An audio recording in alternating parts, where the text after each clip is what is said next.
Today's Strategic Prevention's Brown Bag webinar is all about informed consent. Today's Brown Bag is an exciting way for us to engage with practitioners and other specialists to collaboratively find ways to make this world a better place. Our speakers for today's Brown Bag are Wendi Siebold and Brittany Freitas-Murrell. They're going to introduce us to the concept of informed consent, how the new tool they're presenting in this webinar was created. They'll work through an example of a situation you may come across and show how to use that tool in that scenario. Then they'll introduce us to Strategic Prevention Solutions' new microlearnings. At the end, we'll have time for questions and discussion, so be sure to write down your thoughts and we can discuss them at the end. So before we dive into today's topic, I want to introduce you to today's presenters.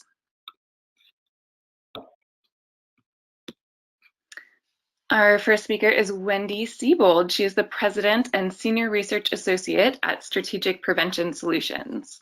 For over 20 years, Wendi has specialized in the assessment of organizational and community capacity for domestic violence response and prevention, violence prevention research, program planning and evaluation, and provides evaluation capacity building training using a participatory approach. She holds degrees in health behavior and health education and community psychology, which afford her a well-balanced approach that emphasizes scientific rigor within a realistic community context. Much of her work is focused on the prevention of gender-based violence, and she's recognized at both state and national levels for her work to prevent and address intimate partner abuse and sexual violence.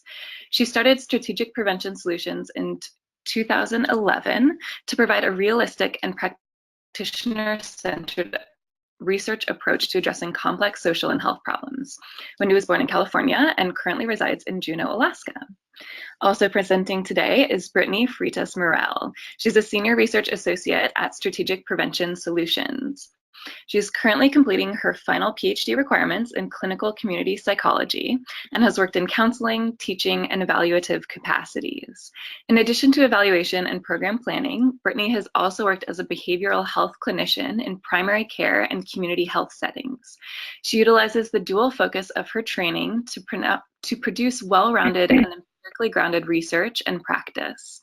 Her training emphasizes the balance of evidence-based and scientifically rigorous practices with real-world context application.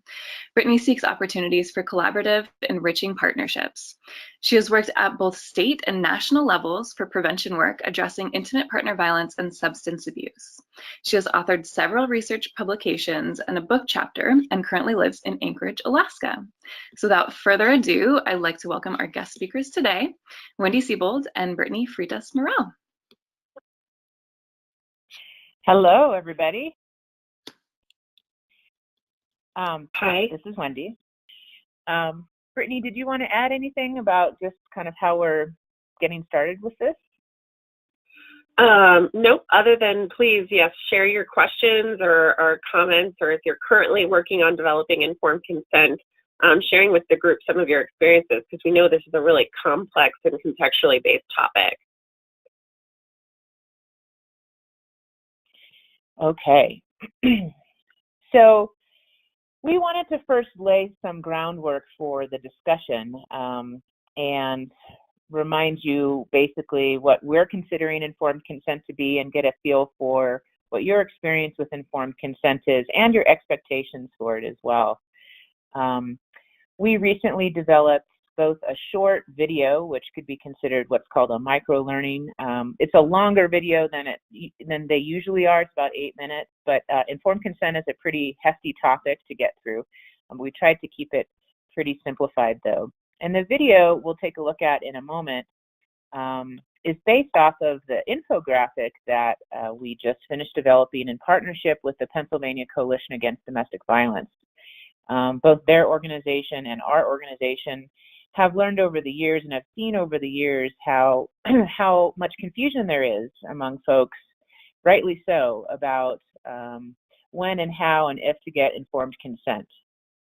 And so we put together an infographic to help walk us through the process. Before we do, though, we have a poll question for you. It might feel a little bit like a trick question, but that's your only hint. So you should see a poll question pop up on your screen. About 83% of you said yes, you always need to obtain consent before collecting information from someone. And maybe one or two of you said no, you may not always need to obtain consent. Brittany, do you want to share the right answer and any comments you have about that? Sure, yeah. So anytime you're collecting information, a person consents in one way or another. Just the method of obtaining that informed consent differs and might give you an idea. When you think of consent, a lot of people think of a document that you might sign, but everyone consents when they provide information. Exactly. And that's an important distinction for us just to say right out at the front of this conversation, because I think of all the questions around this topic of gathering information from folks, this is the most confusing aspect of it. So it's not a question of if you get consent, it's how you get consent. And if you don't have consent, then you cannot collect information from the person.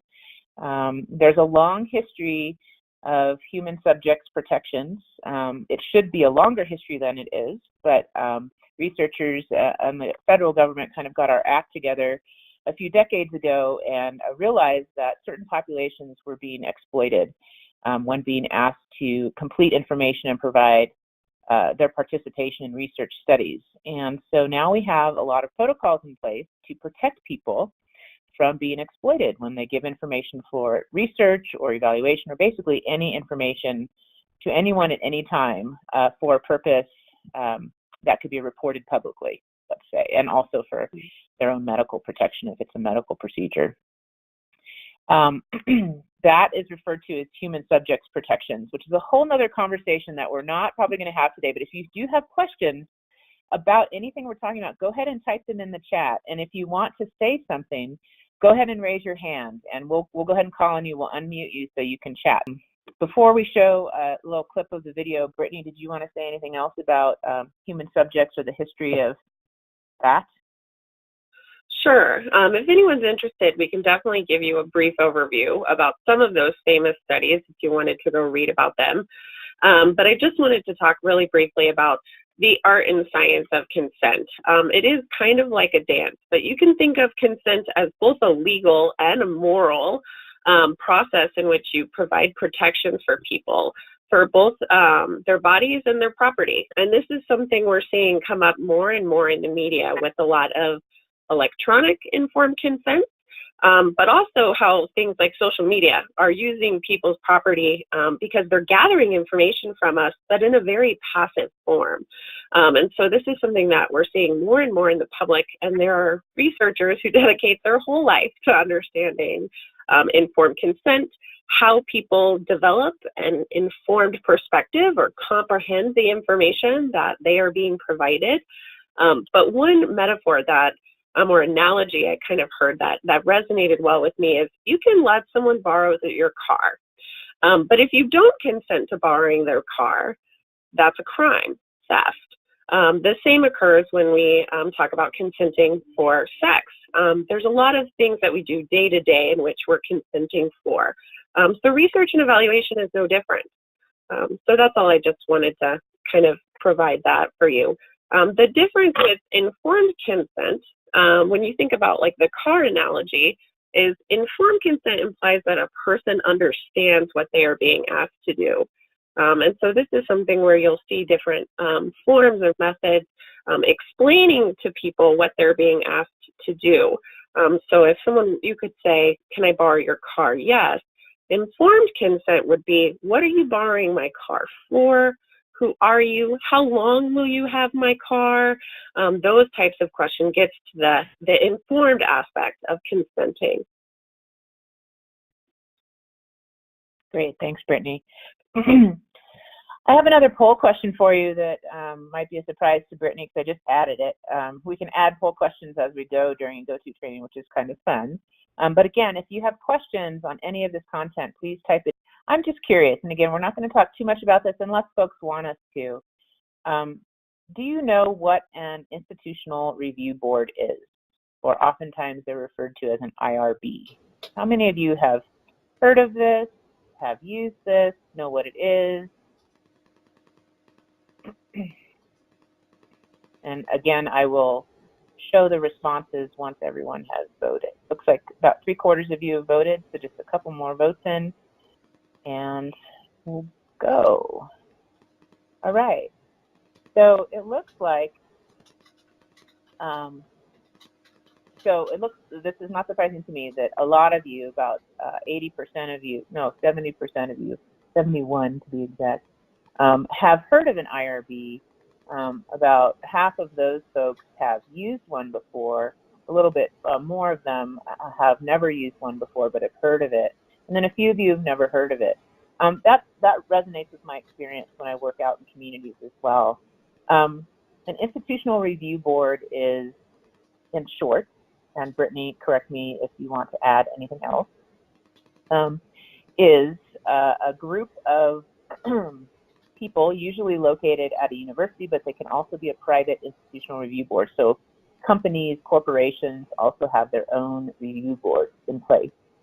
It's made up of a group of people who review basically applications that any of you would submit if you wanted to collect information from folks.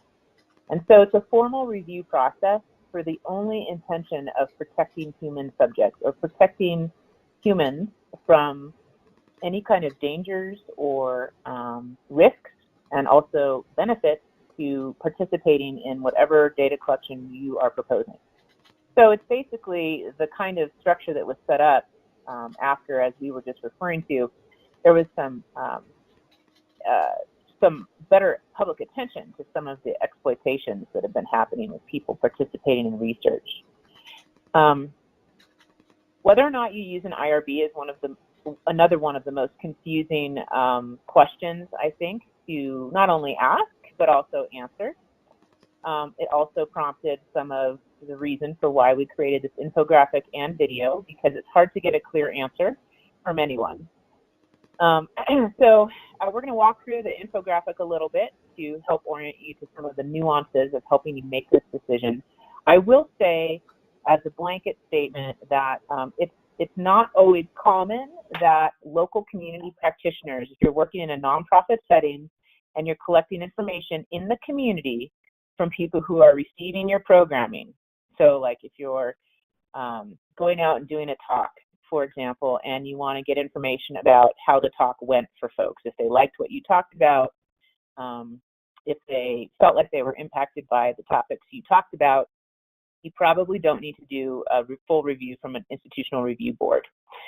However, there are times when you might want to consider that, and so the infographic is meant to help you figure that out. Institutional review boards are excellent. They are good to have in place. They also can be very time-consuming, and you usually will need to work with someone who is either a researcher or who has done an application to an IRB in the past to help you with the application, because they can be a little confusing at first. How about should we do the video? It looks like we don't have specific questions yet. Again, if anyone has a question or wants to raise their hand, please do.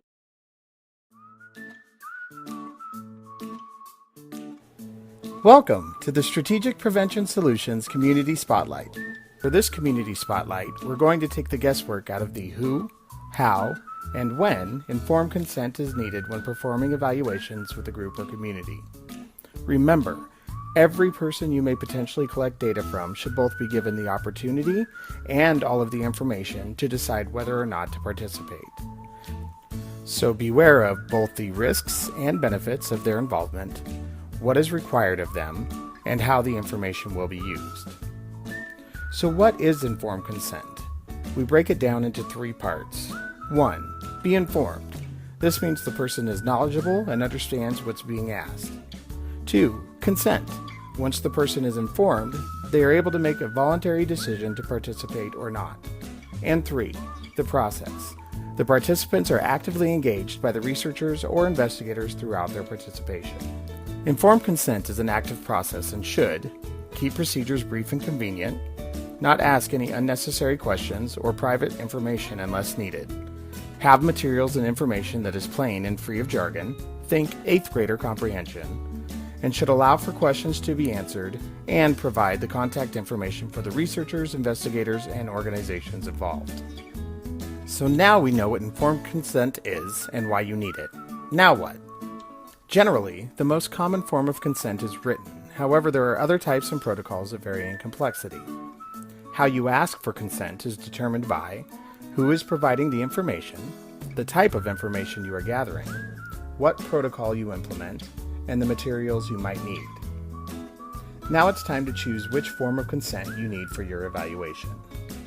It may sound intimidating, but this is where the Informed Consent Worksheet will be your best resource to determine the most ethical way to protect yourself and your participants when conducting evaluations. Go ahead and get out the worksheet now to follow along, or if you need a copy of the worksheet, pause and go to www.strategicpreventionsolutions.com to download a copy for free. Before you begin using the worksheet, you must determine the age groups of those participating in your evaluation.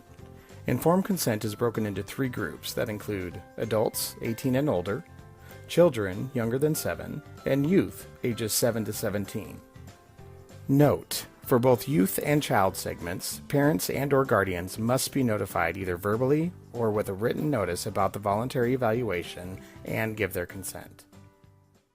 So hopefully that gave you a little snippet, literally, of the beginning of the video. It's about an 8-minute video, and we've had good response from it. We're going to show one more snippet in a few minutes, which is the example we wanted to walk through. But we really encourage you to watch the whole video because it does go into the specific nuances of informed consent, even though we'll talk about most of them today. So one of the things we wanted to do is just walk you through the infographic itself. That's why we stopped the video at the point we did. Now you should see my screen. Do you see the infographic?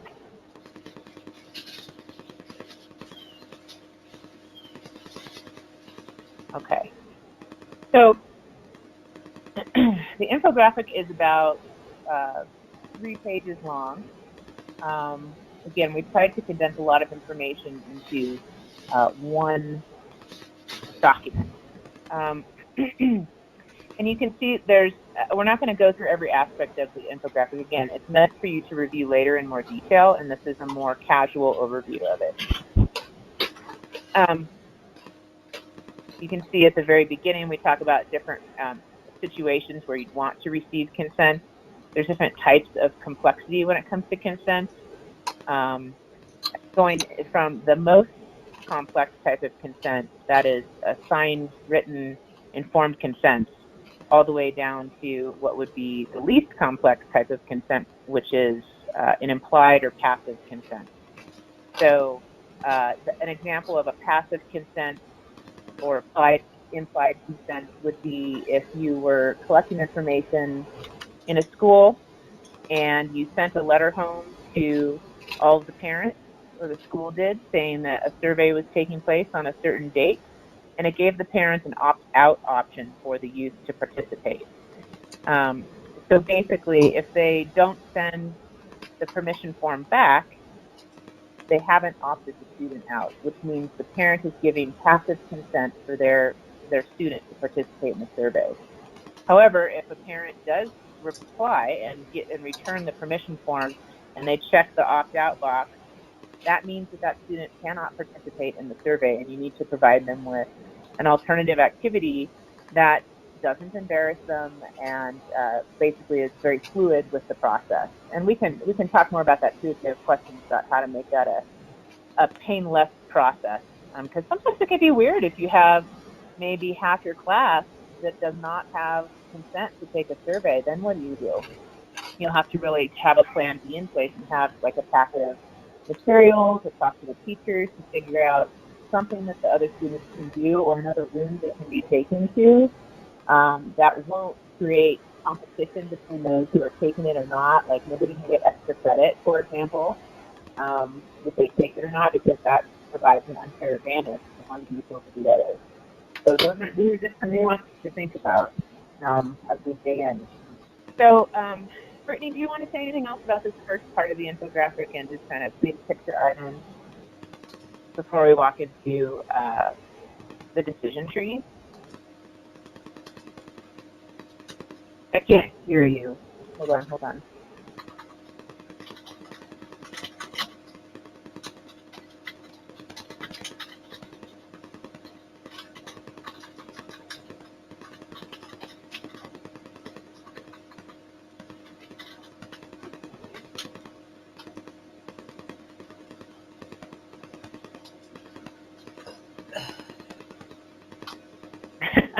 Okay, I'll just keep going. So I'm going to skip us down to the decision tree. So hopefully you can see the beginning of the second page, which starts with adults. An important distinction that we decided to make with this infographic that we thought would help with folks making this decision is to know whether or not you're getting information from adults, so people who are of legal consenting age or 18 years or older, or if you go to the next page on the infographic, if you're trying to get information from youth or people who are under a legal consenting age, so 17 years of age or younger than 18 technically. And then even within that, that would include a child who's younger than 7 years or youth, 7 to 17 years old. There's some more nuances and more things that you need to consider when you're collecting information from youth. I'm going to go back up to the adult section though first. Another big distinction to start out knowing is the information collected confidential or anonymous? I'm curious, if you could all use your chat box for a minute, if somebody could go ahead and give us information on whether they think, what is confidentiality and what is being anonymous? What's the difference between the two? Because they are two different concepts, which sometimes get confused with each other. Anyone want to take a stab at it, a try at it in a nonviolent way?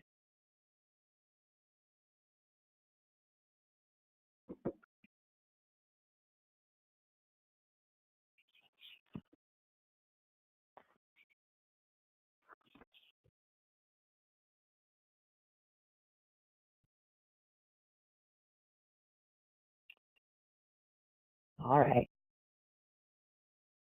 Nobody wants to try. Let's see.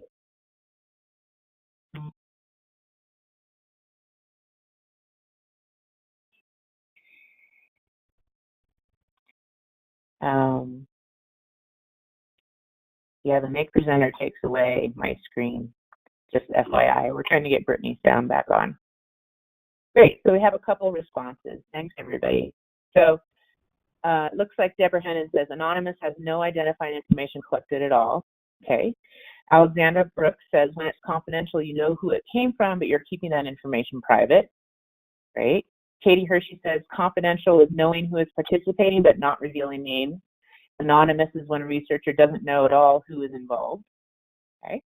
And then Alexandra added, when it's anonymous, you don't know where the information came from. Great. So there's a lot of accurate elements to everybody's answers. Yes, a major differentiating piece is whether or not you know who the person is that provided the information. If you don't know who the people are, like you cannot tie someone's name to the information you've collected, that is anonymous. Like you literally cannot connect the person to the information they provided you.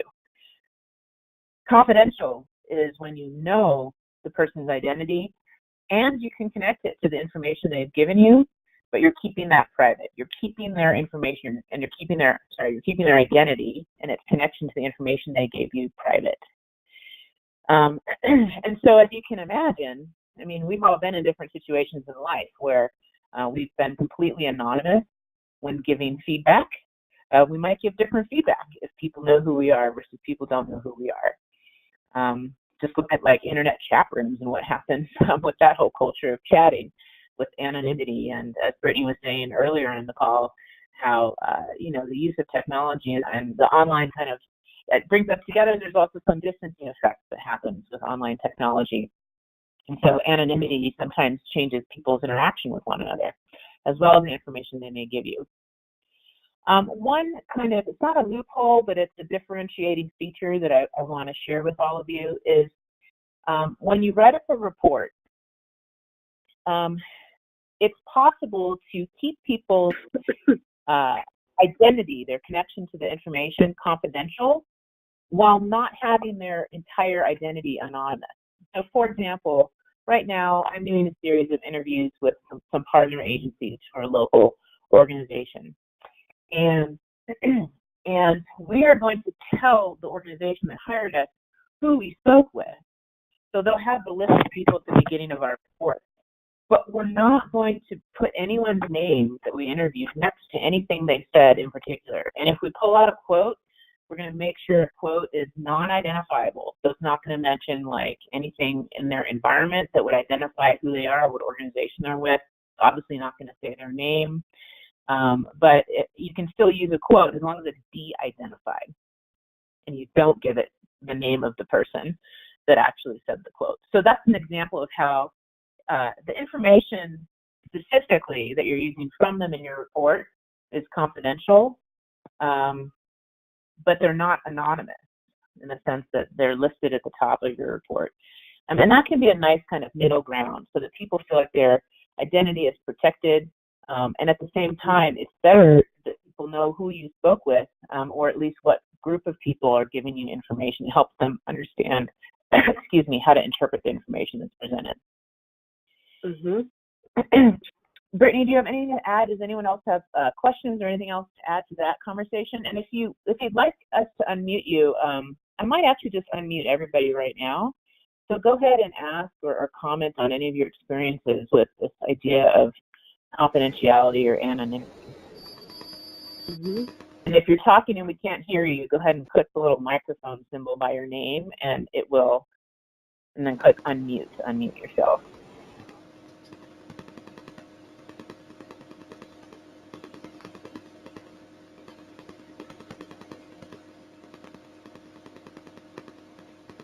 Has anyone done that trick when writing a report or providing information where you just don't identify somebody with a specific finding, but you do say who you talked with?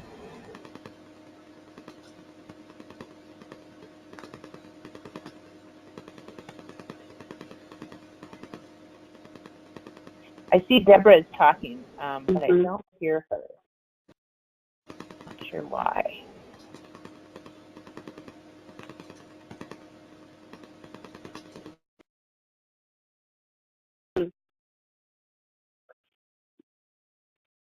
Oops. Can you hear me now, Wendy? I can hear you, yeah. And sorry, when Deborah comes back, we'll go ahead and ask for her to comment again. Go ahead, Brittany. Great. One thing I was going to add, I don't know if we've talked about it or someone brought it up while I was reconnecting to audio, was the idea of working in really small or rural communities where anonymity and confidentiality can add another level of complexity when you think about sharing things.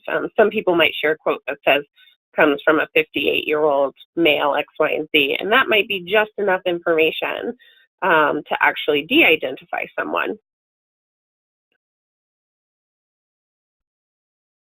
Exactly. You have to be very careful in small communities. In fact, sometimes you can't even list who you spoke with in the example I was giving. That goes for classrooms too. I've done projects where, only a certain number of kids may have participated in a program, and the school staff knows that those are the kids we talked with. And so, it's sometimes really not a good idea to directly quote them or just be really careful about the kind of information that you share out to the school district as well as in any public report. Mm-hmm. That's also a reason I'm not, how many of you might use YRBS, the Youth Risk Behavior Surveillance survey, or any like school climate connectedness surveys like that are population level surveys, so like an entire school will participate or an entire grade. But the data for both of those surveys, for example, are actually under the control of the school principal and then ultimately the school superintendent. And a large reason for that, even though it's federally supported, is that schools need to have the right to basically control the confidentiality of the information their students are giving you. So I've worked in communities that have such a small, like 8th grade population, that the school is worried that the numbers from that population shouldn't become public because it might out somebody as being a survivor of child sexual abuse or something like that. I have mixed feelings on that, of course, because we don't want people to become invisible in small communities. And at the same time, there's ways of getting that information that won't harm the individuals who provided it. So I'm going to go ahead and just play the snippet. Now let's take a look at a real-world example of how the worksheet and flowcharts work. Let's say we're going to give a survey to freshman students who are participating in a high school class about teen dating violence. The school counselor would like to follow up with at-risk students afterwards, so students will be asked to write their name at the top of the survey. Because our participants are all high school freshmen, we know our age group will be in the youth category. Now we can use the flowcharts on the informed consent worksheet to decide which consent to implement. First, we need to ask ourselves if the information collected will be confidential or anonymous. Remember, confidential means that someone's information can be connected to their identity, but it will be kept private, and their identity will not be shown in any reports that come from the data. And anonymous means that a person's identity cannot be connected to the information they give you. Because we are asking the students to write their name at the top of the survey, this will be considered confidential. Next, we determine if this information already exists. No, it doesn't. We're gathering new information from these students. Is there significant time involved to take the survey? No, it will only take about 10 minutes to complete. Does the survey ask about sensitive information? Yes. The topic of teen dating violence is sensitive, and some youth may be triggered when answering questions about this topic. Because of the sensitive information, we'll write an introductory script for the teacher, or even better, one of our own evaluation team members, to announce to the class that any student may seek assistance from the school counselor if they feel uncomfortable at any time after taking the survey. We will also provide contact information for the counselor, the local domestic violence shelter, and the National Support Hotline for each survey participant. The school counselor will also commit to following up with students who indicate they may be having uncomfortable feelings or experiencing teen dating violence. All of these measures will support survey participants in processing this difficult topic should they need additional assistance. Here's a quick tip. If your questions ask for youth perceptions of others, it is less sensitive than asking youth about their own behaviors. Now that we have the consent protocol determined, we can send home a letter to the student's parents informing them of the survey. Remember, parental or guardian consent is a legal requirement for any minor under the age of 18. The letter will inform parents of the content of the survey and give them the option to opt out their student from participation in the evaluation. Check with your school district and state laws to see if active or passive parental consent is required for the students. Active consent refers to obtaining either written or verbal consent from the parents, and passive consent is simply informational notification to the parents of the survey being conducted, which includes the initial letter we sent to the parents informing them of the upcoming survey. Active written consent is the safest route and requires you to administer the survey only to students who have provided signed permission from their parents to participate. However, it is sometimes possible for the school to send the informational letter home and survey everyone unless the student provides a request to opt-out form signed by their parents. Once guardian consent is obtained, we need to make sure the students are both informed about their participation in the survey and give their assent to participate. Remember, even if a guardian has given consent for the student to participate, the student has the right to opt out. To aid in the assent process, we will read a prepared script to the class prior to the survey. The script should notify students of their choice to participate and that they may skip any questions they don't feel comfortable answering. After the surveys are collected, it is important to remember that confidentiality is key. Our team will ensure all evaluation information is in a locked and secure location and/or on an encrypted, password-protected online database.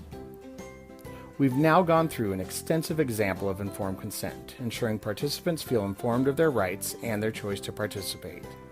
In the end, remember, participants' rights and safety are your highest priority, even if you miss out on some data.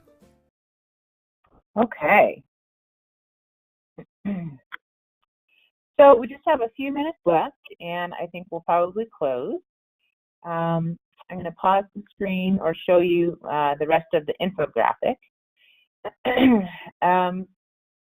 I think the video really covers more of the major points, and so does the infographic. So with the examples in place, it's really just a matter of walking through the decision tree and arriving at a decision that makes sense for you. Brittany, did you have anything else you wanted to add before we close out? I do not. One thing, actually I do. One thing to keep in mind with youth is that certain youth will assent, but for some youth who are maybe emancipated, you'll want to check with your local jurisdictions regarding what is the legal age of consenting and how do you navigate obtaining consent from maybe a youth who's been emancipated. Good detail. Okay, so we hope that today we provided just a little bit of light on the complex topic of informed consent. If you have any questions after this call or after this recording, feel free to reach out to any one of us at SPS. And with that, I think I'll let Rachel go ahead and close for us. Great, thanks so much, Wendi. Thank you, Wendi and Brittany, to you both. Wendi, if you want to throw the screen over to mine so I can share my screen, that would be lovely. Thanks so much to everyone for joining us here today. Really appreciate you coming to this inaugural Strategic Prevention Solutions Brown Bag webinar, all about informed consent. Now, feel free to connect with us on any of our platforms. We have a YouTube channel at SPSconnect where this will be posted. We also have posts all the time about relevant information you'd be interested in on our Facebook page at Strategic Prevention Solutions. And always feel free to get in contact with us, whether on our website or email. Shoot us an email at info@spsconnect.com and we'd be happy to be in touch with you. All right, thanks for coming and be well.